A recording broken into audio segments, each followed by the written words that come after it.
रामकृष्ण हरी. चवमंत्र चॅनेलमध्ये तुमचं सर्वांचं अगदी मनपूर्वक स्वागत आहे. पांढरी शुभ्र आणि चारपट फुगणारी अशी रव्याची कुरडई बनवतोय आपण. त्यासाठी लागणारं साहित्य बघू. बारीक 1 किलो रवा घेतलाय. तो रवा पूर्ण असा स्वच्छ पाण्याने धुवून घेणार आहे आणि धुताना जे वरती लाल पाणी येतं ते पाणी पूर्ण असं काढून देऊ.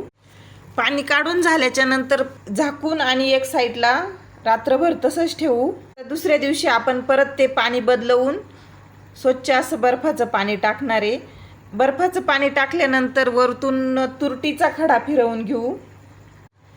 आता हा 3रा दिवस आहे. पूर्ण ते वरचं पाणी अगदी हळू असं काढून घेऊ.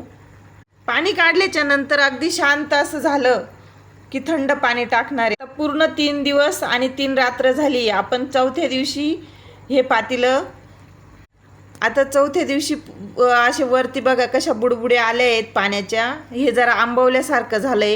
हे पूर्ण वरचं पाणी अगदी हळू काढून घेणार आहे. पाणी काढल्याच्या नंतर जो रवा आहे त्याचं रूपांतर अगदी छान असं चिकामध्ये झालंय. तो चिक आपण पातेल्यात काढणार आहे. पातेल्यात काढल्याच्या नंतर जेवढा चिक आहे त्याच्या अगदी अर्ध पाणी घेणार आहे. आपण हे पाणी ठेवलंय. पातेलं जरा मोठे, त्या पातेल्यातच पाणी ठेवून चवीनुसार मीठ टाकून घेतलं. पाण्याला आंधण आलं की लगेच आपण एक साईडने हलवून आणि एक साईडने रव्याचा जो चिक आहे तो चिक टाकून घेऊ आणि पूर्ण असं एक साईडने एकच डायरेक्शनने हलवत घ्यायचं.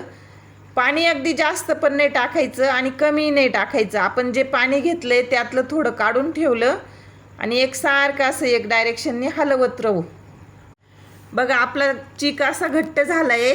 तर आता हे वरती काढून ठेवू आणि झाकून अगदी 5-1 मिनिटासाठी झाकण ठेवणार आहे. झाकण काढून परत एकदा हलवून बघा असं हात लावून चेक करायचं. हाताला चिटकलं नाही म्हणजे आपला चिक शिजला आहे.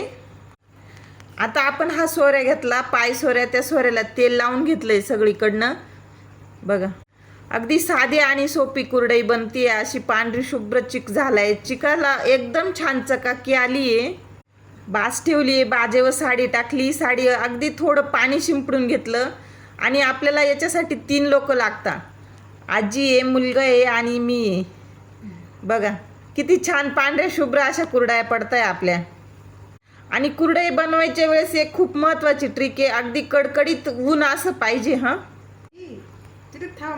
धावपळीच्या जीवनामध्ये गहू भिजवा, ते धुवा, दळा, ते होत नाही. तर अगदी ही रव्याची कुरडई खूप छान बनते. तुम्ही पण अशी रव्याच्या कुरडया बनवा. आणि अजूनही एक लाईक आणि सबस्क्राईब केलं नसेल तर नक्की करा.